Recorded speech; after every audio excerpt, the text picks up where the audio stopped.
नमस्कार फ्रेंड्स। तो आज से हम एक नई क्लास प्रारंभ कर रहे हैं जिसका नाम है कंप्यूटर। कंप्यूटर सब्जेक्ट्स के अंतर्गत सभी एग्जामों में देखा जाए तो एसएससी हो, रेलवे में तो स्पेशली काफ़ी ज़्यादा क्वेश्चन कंप्यूटर से पूछे ही जाते हैं। और इसके अलावा भी कोई स्टेट का एग्जाम है, वहाँ भी कंप्यूटर से जुड़े हुए क्वेश्चंस की काफ़ी ज़्यादा पूछे जाने की संभावना रहती है। तो आज से हम इस श्रृंखला को शुरू करेंगे जिसमें कंप्यूटर के प्रतिदिन एक टॉपिक को कवर करेंगे और उससे संबंधित क्वेश्चंस को करेंगे। और साथ ही जो उससे जुड़े हुए कुछ एक्स्ट्रा फैक्ट होंगे उनको भी हम इसी क्लास में इंक्लूड करते जाएंगे। तो आइए क्लास को प्रारंभ करते हैं। और आपने अगर चैनल को सब्सक्राइब नहीं किया है तो ज़रूर चैनल को सब्सक्राइब कर लें और जुड़ जाएं, ताकि हम प्रतिदिन जो क्लास प्रोवाइड करते हैं तो उसे आप प्राप्त कर सकें। आइए अब शुरू करते हैं क्वेश्चंस का। पहला क्वेश्चन है कि कंप्यूटर की पहली पीढ़ी का समय क्या है। तो कंप्यूटर की जो पहली पीढ़ी आती है वो 1940 में आती है और जिसका समय रहता है 1956 तक। तो ये होता क्या है कि कई किताबों में अलग अलग पीढ़ी का समय लिखा रहता है, लेकिन आप एक अनुमानित समय इसका याद रखिएगा जो कि 1940 से 1956 के बीच में इसका पहला कार्यकाल माना जाता है। जबकि सेकंड जो होती है वो शुरू होती है 1957 से और तो चलती है 1964 तक। फिर आती है तीसरी पीढ़ी जो 1965 से लेकर 1971 तक चलती है। फिर आती है फोर्थ चलती है 1971 से 1990 तक। और फिर जो फिफ्थ पीढ़ी 99 के बाद 1990 के बाद से वर्तमान समय तक का जो है वो फिफ्थ पीढ़ी का समय माना जाता है। तो इस समय काल को याद रखना होगा, कई बार परीक्षा में पूछा जा सकता है। आता है अगला क्वेश्चन कि पहली पीढ़ी के कंप्यूटर में किसका उपयोग किया गया था। तो पहली पीढ़ी के जो कंप्यूटर में है उसमें इसका प्रयोग किया गया था वैक्यूम ट्यूब। ये जो वैक्यूम ट्यूब क्या है, ये हार्डवेयर है जो प्रमुख हार्डवेयर के रूप में प्रयोग हुआ था प्रथम पीढ़ी में, वो है वैक्यूम ट्यूब। जबकि दूसरी जब पीढ़ी आती है तो उसमें प्रयोग किया जाता है ट्रांजिस्टर, और तीसरी पीढ़ी में प्रयोग किया जाएगा फिर आईसी, इंटीग्रेटेड सर्किट। और जब चौथी पीढ़ी आ जाएगी तो उसमें प्रयोग किया जाएगा वीएलएसआई, जबकि फिफ्थ पीढ़ी में फिर होगा यूएलएसआई। तो इन सभी को याद रखना होगा क्योंकि काफी कंफ्यूजन रहता है कि कौन सी पहली पीढ़ी में शुरू हुआ, कौन दूसरी पीढ़ी में शुरू हुआ। तो इनको हम बार बार क्वेश्चन को करते जाएंगे आगे भी, तो बार बार जब रिवीजन रिपीट करते जाएंगे तो याद हो जाएगा। दूसरी पीढ़ी के कंप्यूटर में किसका उपयोग किया गया, तो दूसरी पीढ़ी के कंप्यूटर में प्रयोग किया जाता है ट्रांजिस्टर का। जबकि पहली पीढ़ी में क्या प्रयोग किया गया, वैक्यूम ट्यूब। तीसरी पीढ़ी में जो प्रयोग किया जाएगा वो आईसी चिप, इंटीग्रेटेड सर्किट का प्रयोग प्रारंभ हो जाएगा। आते हैं नेक्स्ट क्वेश्चन की ओर कि कंप्यूटर की तीसरी पीढ़ी का समय क्या है, दूसरी पीढ़ी का समय क्या है। तो दूसरी पीढ़ी का समय हमने बताया है कि 1956 से 1964 का जो समय है वो दूसरी पीढ़ी का समय है। तो 1956 से 1964 या 1963 के बीच का जो समय है वह दूसरी पीढ़ी का समय है। आते हैं अगले क्वेश्चन की ओर कि तीसरी पीढ़ी के कंप्यूटर में कौन सी तकनीकें उपयोग की गई थी। तीसरी पीढ़ी के में बता ही चुके हैं कि आईसी, इंटीग्रेटेड सर्किट का प्रयोग जो होता है वो तीसरी पीढ़ी में प्रारंभ होता है। और इसी से इंटीग्रेटेड सर्किट जो होती है ये अर्धचालकों की बनी होती है, सिलिकॉन की और जर्मेनियम से बनी होती है। इसी के प्रयोग से क्या होता है, कंप्यूटर में काफी ज्यादा वृद्धि होती है और कंप्यूटर की प्रगति जो है यहीं से आरंभ हो जाती है। अब आते हैं अगले क्वेश्चन की ओर की कंप्यूटर की तीसरी पीढ़ी का समय काल क्या है। कंप्यूटर की तीसरी पीढ़ी का समय 1964 से प्रारंभ होता है और ये 1971 तक के बीच का जो समय है वो तीसरी पीढ़ी का समय है। तीसरी पीढ़ी में जो हार्डवेयर के रूप में प्रयोग किया जा रहा है वो आईसी, इंटीग्रेटेड सर्किट का प्रयोग किया जा रहा है। जबकि आईसी के से और एक इम्पोर्टेंट पॉइंट याद रखिएगा कि आईसी के जो आविष्कारक हैं वो जेएस केल्वी हैं।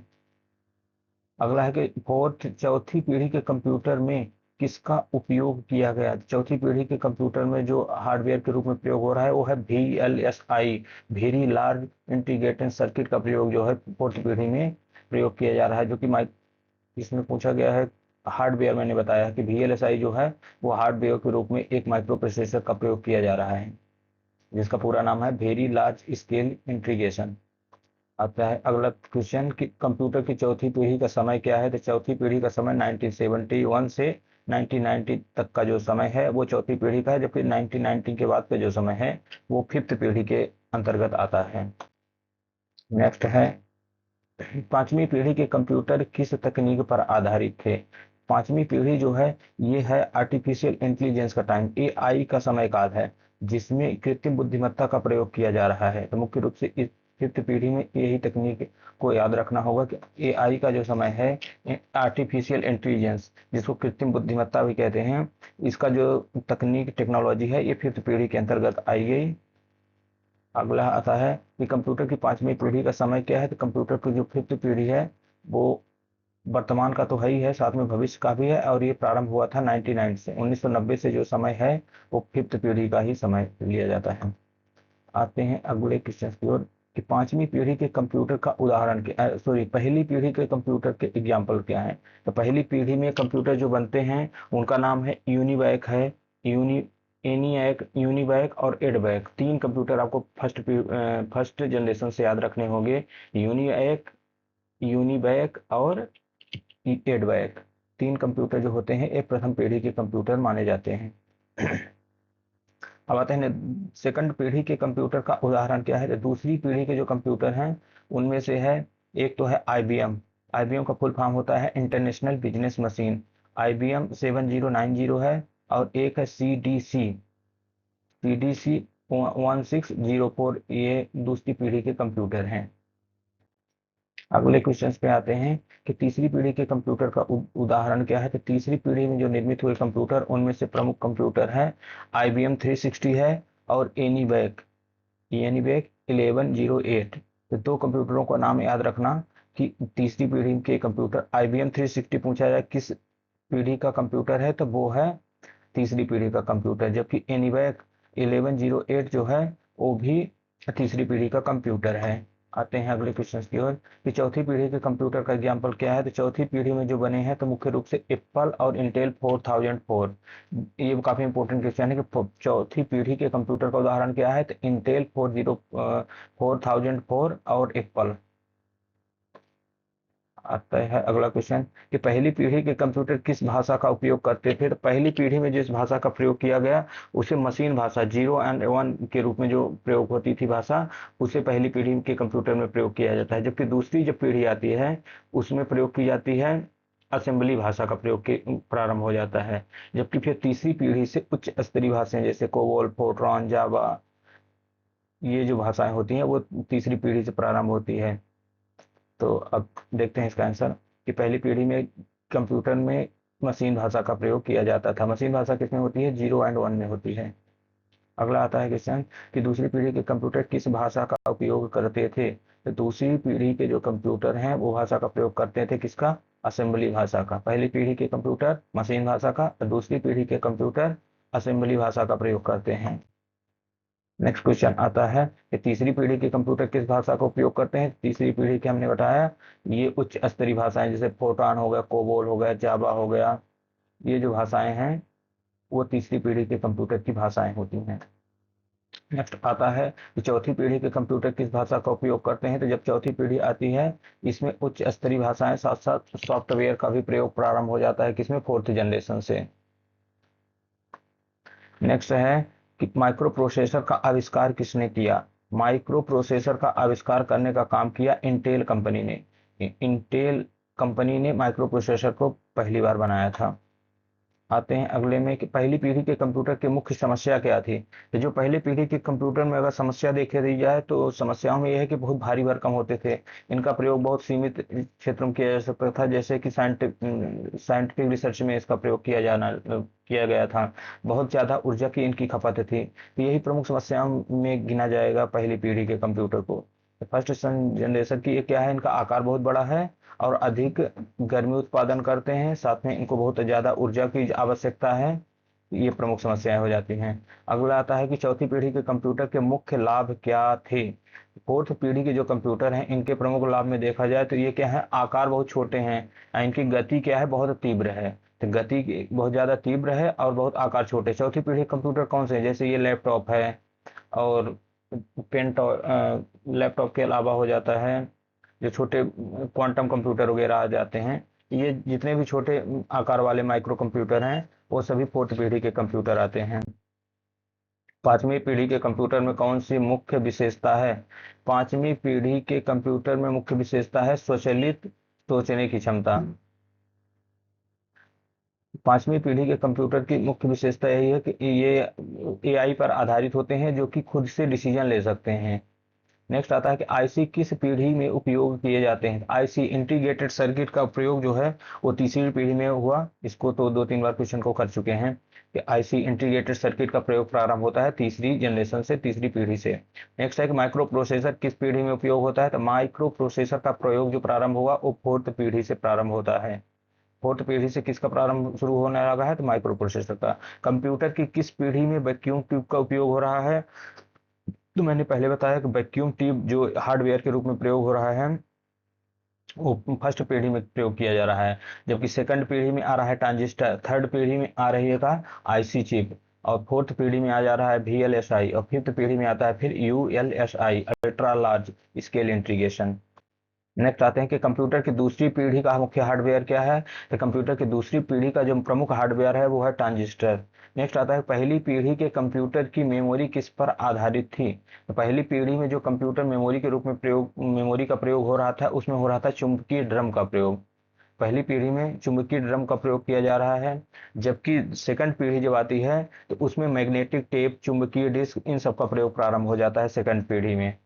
नेक्स्ट आता है तीसरी पीढ़ी के कंप्यूटर में मेमोरी क्या है। तो तीसरी पीढ़ी में आईसी इंटीग्रेटेड सर्किट का प्रयोग प्रारंभ हो गया है, तो क्या होगा, आईसी चिप्स का प्रयोग मेमोरी के रूप में किया जा रहा है तीसरी पीढ़ी के कंप्यूटरों में। नेक्स्ट आता है कि चौथी पीढ़ी के कंप्यूटर की मेमोरी किस पर आधारित है। तो जो फोर्थ जनरेशन के कंप्यूटर हैं इनकी मेमोरी जो है सेमीकंडक्टर, जो सिलिकॉन की बनी होती हैं, ये अर्धचालक मेमोरी होती हैं, इनका प्रयोग प्रारंभ हो जाता है फोर्थ जनरेशन से। अगले क्वेश्चन में आते हैं कि पहली पीढ़ी के कंप्यूटर का आकार कैसा था। तो पहली पीढ़ी के जो कंप्यूटर हैं इनका आकार बहुत बड़ा है। दूसरी पीढ़ी के कंप्यूटरों का आकार कैसा है, तो ये अपेक्षाकृत छोटा है। तो जैसे जैसे पीढ़ी बढ़ती गई, पहली, दूसरी, तीसरी, चौथी, पांचवी आती है, तो कंप्यूटरों का आकार कैसा हो रहा है, घटते जा रहा है। पहली पीढ़ी में बहुत बड़े बड़े आते हैं, फिर दूसरी में थोड़ा कुछ छोटे होते हैं, जबकि तीसरे में फिर थोड़े छोटे और हो जाते हैं। लेकिन जब चौथा पीढ़ी आती है तो उसमें क्या होते हैं, माइक्रो, एकदम सूक्ष्म आकार वाले कंप्यूटर प्रारंभ हो जाते हैं, जैसे ये लैपटॉप हो गया और माइक्रो कंप्यूटर्स। तो ये जितने भी छोटे टाइप के कंप्यूटर आएंगे वो किस में आएंगे, चौथी पीढ़ी वाले आएंगे। जबकि जो बहुत बड़े वाले कंप्यूटर हैं तो वो पहली पीढ़ी में आ जाते हैं। आते हैं अगली स्लाइड में कि पांचवी पीढ़ी के कंप्यूटर की क्या मुख्य विशेषता है। पांचवी पीढ़ी के कंप्यूटर की जो मुख्य विशेषता है वो है उच्च गति और बुद्धिमत्ता। पांचवी पीढ़ी के कंप्यूटर की मुख्य विशेषता है कि ये काफी तीव्र गति वाले हैं, और इसमें जो है इंटेलिजेंस, ये खुद से निर्णय लेने में सक्षम है, ये सबसे इनकी प्रमुख विशेषता है, क्योंकि ये एआई पर आधारित होते हैं, आर्टिफिशियल इंटेलिजेंस पर आधारित कंप्यूटर होते हैं। पहली पीढ़ी के कंप्यूटर का मुख्य इनपुट उपकरण क्या था। पहली पीढ़ी के जो कंप्यूटर हैं इनका मुख्य इनपुट के रूप में जो प्रयोग हो रहा है वो हो रहा है पंच कार्ड का प्रयोग। पंच कार्ड का प्रयोग पहली पीढ़ी के कंप्यूटरों में इनपुट के रूप में किया जा रहा है। जबकि नेक्स्ट क्वेश्चन आता है कि दूसरी पीढ़ी के कंप्यूटर में इनपुट के रूप में किसका प्रयोग हो रहा है। तो दूसरी पीढ़ी के जो कंप्यूटर हैं इनमें पंच कार्ड का प्रयोग हो रहा है और टेप का भी प्रयोग हो रहा है। तो इसमें मेन तो चीज है टेप। दूसरी पीढ़ी के कंप्यूटरों में टेप का प्रयोग इनपुट के उपकरण के रूप में किया जा रहा है। फोर्थ पीढ़ी के कंप्यूटर में इनपुट का प्रयोग, तो फोर्थ पीढ़ी में इनपुट के लिए प्रयोग प्रारंभ हो जा रहा है किसका, कीबोर्ड और माउस का। तो ये सभी को याद रखना होगा कि फर्स्ट पीढ़ी में क्या आ रहा है, पंच कार्ड का आ रहा है। पंच कार्ड का प्रयोग क्या है कि इनपुट को जो कार्य करने के लिए प्रयोग हो रहे हैं वो पंच कार्ड हो रहा है। दूसरी पीढ़ी में आता है कि टेप का प्रयोग, मैग्नेटिक टेप वगैरह का प्रयोग हो रहा है जो कि इनपुट के रूप में एक इसमें हो रहा है सेकंड पीढ़ी में। जबकि फोर्थ जनरेशन में कंप्यूटर में कीबोर्ड और माउस का प्रयोग प्रारंभ हो रहा है। तो ये बहुत इंपॉर्टेंट है कि कीबोर्ड और माउस का प्रयोग किस पीढ़ी में प्रारंभ हो रहा है, तो यह है फोर्थ जनरेशन में। नेक्स्ट आता है कि कंप्यूटर की फिफ्थ पीढ़ी में आर्टिफिशियल इंटेलिजेंस का विकास हुआ। कंप्यूटर की किस पीढ़ी में आर्टिफिशियल इंटेलिजेंस एआई का विकास हुआ, तो ये है फिफ्थ पीढ़ी जो वर्तमान में चल रही है। फिफ्थ पीढ़ी 1990 से समय इसका लिया गया है जिसमें एआई का प्रयोग किया गया, यह है फिफ्थ पीढ़ी। अगला आता है एनी एक किस पीढ़ी का कंप्यूटर था। तो एनी एक मैंने बताया है electronic numerical integrated automatic computer. तो ये है पहली पीढ़ी का कंप्यूटर है जो कि एनी एक इसका नाम है। नेक्स्ट आता है IBM 360 किस पीढ़ी का कंप्यूटर था। IBM 360 जो है तीसरी पीढ़ी का कंप्यूटर है। अगला आता है एप्पल किस पीढ़ी का कंप्यूटर है। तो एप्पल चौथी पीढ़ी का कंप्यूटर है। तो ये सभी क्वेश्चन काफी इंपॉर्टेंट है कि जो एप्पल है वो चौथी पीढ़ी का कंप्यूटर है, और IBM जो है वो IBM 360 तीसरी पीढ़ी का कंप्यूटर है, और ENIAC जो है वो पहली पीढ़ी का फर्स्ट जनरेशन का कंप्यूटर है। अब आते हैं अगले कि फिफ्थ पीढ़ी में, पांचवी पीढ़ी में कंप्यूटर का मुख्य उद्देश्य क्या है। तो फिफ्थ पीढ़ी कंप्यूटर का मुख्य उद्देश्य यह है कि बुद्धिमान कंप्यूटर सिस्टम बनाना, ऐसा कंप्यूटर सिस्टम बनाना जो खुद से निर्णय लेने में सक्षम हो, ऐसे कंप्यूटर का निर्माण किया जा रहा है। नेक्स्ट आता है कि कंप्यूटर की पहली पीढ़ी में कौन सी भाषा प्रयोग की जाती थी। तो कंप्यूटर की जो पहली पीढ़ी है उसमें मशीन भाषा का प्रयोग किया गया। दूसरी जो जनरेशन है उसमें फिर असेंबली भाषा का प्रयोग होता है। तीसरी पीढ़ी में उच्च स्तरीय भाषाओं का प्रयोग प्रारंभ हो जाता है, फोटान, कोहोल, जावा, पाइथन, इन सब का प्रयोग होता है थर्ड जनरेशन में। फोर्थ जनरेशन में VLSI का प्रयोग होता है, ULSI का प्रयोग फिफ्थ पीढ़ी में। तो ये सभी को क्या रखना है, याद रखने हैं। नेक्स्ट आता है तीसरी पीढ़ी के कंप्यूटर में डेटा प्रोसेसिंग किसकी सहायता से होती थी। तो तीसरी पीढ़ी के कंप्यूटर में जो डेटा प्रोसेसिंग होती थी वो IC चिप्स के द्वारा होती थी। इनपुट का कार्य हो या डेटा प्रोसेसिंग का कार्य हो, जो भी सब कार्य किए जा रहे हैं तीसरी जनरेशन में, वो किसके माध्यम से हो रहे हैं, वो IC इंटीग्रेटेड सर्किट के माध्यम से हो रहे हैं। अगला क्वेश्चन आता है कि कंप्यूटर की किस पीढ़ी में प्रोग्रामिंग भाषाएं विकसित हुई। तो जो प्रोग्रामिंग भाषाएं थी उनको विकसित होने का जो समय है वो सेकंड पीढ़ी, सेकंड पीढ़ी तो नहीं है, हाँ सेकंड पीढ़ी होगा, क्योंकि असेंबली भाषाओं का जो प्रयोग है वो सेकंड पीढ़ी से ही प्रारंभ हो जाता है। तो प्रोग्रामिंग भाषाएं वहां से विकसित होनी शुरू हुई हैं सेकंड पीढ़ी से। नेक्स्ट आता है कि पंच कार्ड का उपयोग किस पीढ़ी के कंप्यूटर से किया जाता है। तो पंच कार्ड का जो उपयोग है वो पहली और दूसरी पीढ़ी में किया गया। दूसरी पीढ़ी में हालांकि टेप का प्रयोग भी किया जाने लगा था, लेकिन पंच कार्ड का प्रमुख रूप से जो प्रयोग है वो पहली पीढ़ी के कंप्यूटर में किया गया। नेक्स्ट आता है कि कंप्यूटर की किस पीढ़ी में नेटवर्किंग की शुरुआत हो रही है। तो नेटवर्किंग, इंटरनेट की जो शुरुआत हुई है वो होती है फोर्थ जनरेशन से। चौथी पीढ़ी के कंप्यूटर जो हैं उनमें नेटवर्किंग की शुरुआत हो रही है। नेक्स्ट आता है कि पहली पीढ़ी के कंप्यूटर की बिजली खपत कैसी थी। तो जो पहली पीढ़ी वाले कंप्यूटर बहुत बड़े बड़े आकार वाले थे, तो उनको क्या था, बहुत अधिक ऊर्जा की आवश्यकता होती थी। तो ये पहली पीढ़ी के कंप्यूटर थे जिनको बिजली की खपत क्या थी, बहुत अधिक थी। नेक्स्ट आता है कि तीसरी पीढ़ी के कंप्यूटर की बिजली खपत कैसी थी। तो तीसरी पीढ़ी के जो कंप्यूटर हैं इनकी बिजली खपत धीरे धीरे कम होने लगी। सेकंड में थोड़ी कम होती है और तीसरी में क्या हो गई, काफी बिजली कम ऊर्जा की खपत होने लगी है, क्योंकि इनका आकार छोटा हो गया और ये जबकि इनकी स्पीड में वृद्धि हो रही है। अब आते हैं अगले स्लाइड में कि चौथी पीढ़ी के कंप्यूटर में किस प्रकार के सर्किट का प्रयोग हुआ। तो चौथी पीढ़ी के कंप्यूटर में प्रयोग होता है, इसको मैंने बताया कि VLSI, very large scale integration का जो है सर्किट के रूप में उपयोग प्रारंभ हो जाता है, जो कि एक हार्डवेयर के रूप में है। तो VLSI का प्रयोग किस पीढ़ी में प्रारंभ हो रहा है, तो यह है फोर्थ जनरेशन। जबकि फिफ्थ पीढ़ी में आ जाती है फिर ULSI, ultra large scale integration. तो इसको भी याद रखिएगा। नेक्स्ट है कि पांचवी पीढ़ी के कंप्यूटर किस तकनीक का अनुसरण कर रहे हैं। तो जो फिफ्थ जनरेशन के कंप्यूटर हैं वो नैनो टेक्नोलॉजी का अनुसरण कर रहे हैं। नेक्स्ट आता है कि पहली पीढ़ी के कंप्यूटर का संचालन किसके द्वारा किया जाता था। तो फर्स्ट पीढ़ी कंप्यूटर का जो संचालन है वो मानव का हस्तक्षेप बहुत अधिक होता था, जबकि अब फिफ्थ वाले में देखा जाए तब मानव का हस्तक्षेप बिल्कुल नहीं रहेगा और कंप्यूटर स्वतः निर्णय लेने में सक्षम हो जाएंगे। अगला है कि दूसरी पीढ़ी के कंप्यूटर में मुख्य रूप से कौन सी भाषा प्रयोग की जाती है। तो सेकंड जनरेशन के कंप्यूटर में मुख्य रूप से प्रयोग की जाने वाली भाषा है वो है असेंबली। अब फर्स्ट जनरेशन में क्या प्रयोग की जा रही थी, फर्स्ट जनरेशन में प्रयोग की जाती थी मशीन लैंग्वेज। अब आते हैं अगले नेक्स्ट क्वेश्चन में कि कंप्यूटर की किस पीढ़ी में GUI आधारित ऑपरेटिंग सिस्टम विकसित हुए हैं। तो GUI, ग्राफिकल यूजर इंटरफेस, इनका प्रयोग हो रहा है फोर्थ पीढ़ी के कंप्यूटर में। चौथी पीढ़ी के कंप्यूटरों में GUI आधारित ऑपरेटिंग सिस्टम विकसित होने लगे हैं। नेक्स्ट आता है कि चौथी पीढ़ी के कंप्यूटर में मुख्य रूप से किस भाषा का उपयोग होता था। तो फोर्थ जनरेशन की कंप्यूटर में मुख्य रूप से उच्च स्तरीय भाषाएं C और पास्कल और हो गए कोवाल, जावा, पाइथन, इन सब का प्रयोग किसमें हो रहा है, मुख्य रूप से उच्च स्तरीय भाषाओं का, ये हो रहा है फोर्थ जनरेशन में। अगला है कि आधुनिक कंप्यूटर किस पीढ़ी में आते हैं। तो आधुनिक जो वर्तमान निर्मित कंप्यूटर हैं जैसे ये लैपटॉप हो गया, नैनो कंप्यूटर हो गए, जो भी छोटे छोटे का माइक्रो कंप्यूटर ये आते हैं, ये आ रहे हैं फोर्थ और फिफ्थ जनरेशन के अंतर्गत आने प्रारंभ हुए हैं। नेक्स्ट आता है कि चिप्स के आकार में घटने से क्या फायदा हुआ। चिप्स का जो आकार है वो घटने लगा और इससे जो है कंप्यूटर की स्पीड जो है वो काफ़ी ज़्यादा बढ़ी है और जो बिजली की खपत होती थी, ऊर्जा की खपत, वो काफ़ी ज़्यादा कम हो गई है अब। नेक्स्ट आते हैं कि दूसरी पीढ़ी के कंप्यूटर में मुख्य मेमोरी के रूप में क्या उपयोग हुआ है।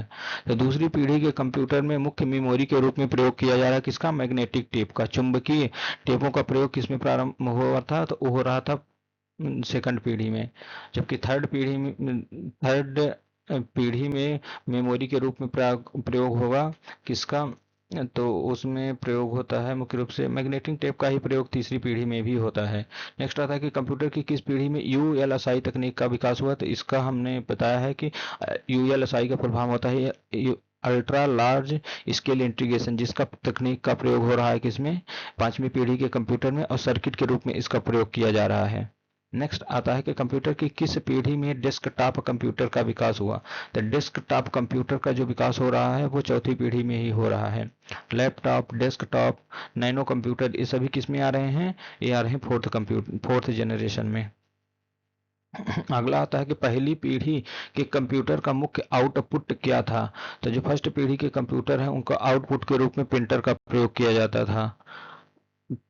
नेक्स्ट आते हैं अब कि तीसरी पीढ़ी के कंप्यूटर का मुख्य आउटपुट क्या है, तो तीसरी पीढ़ी के मुख्य पीढ़ी में आउटपुट के रूप में मुख्य रूप से मॉनिटर का उपयोग प्रारंभ हुआ है। अगला है कि पहली पीढ़ी के कंप्यूटर के मुख्य ऑपरेटिंग सिस्टम क्या थे, तो पहली पीढ़ी के जो कंप्यूटर थे उनमें मैनुअल ऑपरेटिंग सिस्टम उपयोग किए जाते थे। नेक्स्ट आता है, जबकि अब क्या है, अब तो विंडोज आ गया है फोर्थ और फिफ्थ जनरेशन के अंतर्गत, जिसमें ऑपरेटिंग सिस्टम प्रयोग किए जाते हैं। नेक्स्ट क्वेश्चन यही है कि चौथी पीढ़ी के कंप्यूटर के मुख्य ऑपरेटिंग सिस्टम क्या थे, तो फोर्थ जनरेशन के अंतर्गत विंडोज और यूनिक्स, लाइनक्स, ये जो हैं ये फोर्थ जनरेशन के ऑपरेटिंग सिस्टम है। अब फर्स्ट पीढ़ी का जो ऑपरेटिंग सिस्टम था वो था मैनुअल ऑपरेटिंग सिस्टम।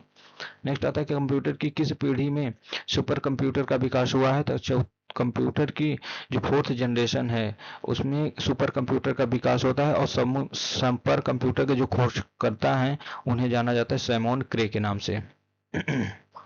अब आते हैं अगली, और ये संभवतः अंतिम स्लाइड होगी जिसमें 2-3 क्वेश्चन हैं कि कंप्यूटर की किस पीढ़ी में मल्टीटास्किंग संभव हुआ, तो मल्टीटास्किंग जैसे मतलब जो भी कंप्यूटर के बारे में ज़्यादा तीव्र विकास की ओर देखा जाए ना, तो सभी फोर्थ पीढ़ी के अंतर्गत ही आएंगे, जबकि जो डेवलपिंग स्टेज है वो है फर्स्ट सेकंड स्टेज, जो पीढ़ी है वो डेवलपिंग स्टेज है कंप्यूटर का, जबकि फोर्थ जनरेशन है ये डेवलप्ड हो चुकी जनरेशन आती है। नेक्स्ट आता है कि पहली पीढ़ी के कंप्यूटर कितने विश्वसनीय थे, तो पहली पीढ़ी के जो कंप्यूटर थे इनमें कम विश्वसनीय थे क्योंकि इनकी त्रुटियों की संभावना जो थी वो ज़्यादा हुआ करती थी। अगला आता है कि चौथी पीढ़ी के कंप्यूटर कितने विश्वसनीय हैं, तो अब जो चौथी पीढ़ी के कंप्यूटर हैं वो अत्यधिक विश्वसनीय हैं, और इनमें जो त्रुटियों की संभावना होती है वो बहुत कम या ना के बराबर होती है। तो दोस्तों आज हमने लगभग 70 क्वेश्चन किए हैं कंप्यूटर से संबंधित, कंप्यूटर में जनरेशन ऑफ कंप्यूटर से संबंधित है। तो अगर आपको ये वीडियो अच्छा लगा है तो आप जरूर लाइक और शेयर जरूर करिएगा, और हम ऐसे ही इसकी टॉपिक वाइज डेली क्लासेस लेकर आते रहेंगे और आपकी तैयारी को और बेहतर बनाते रहेंगे। धन्यवाद।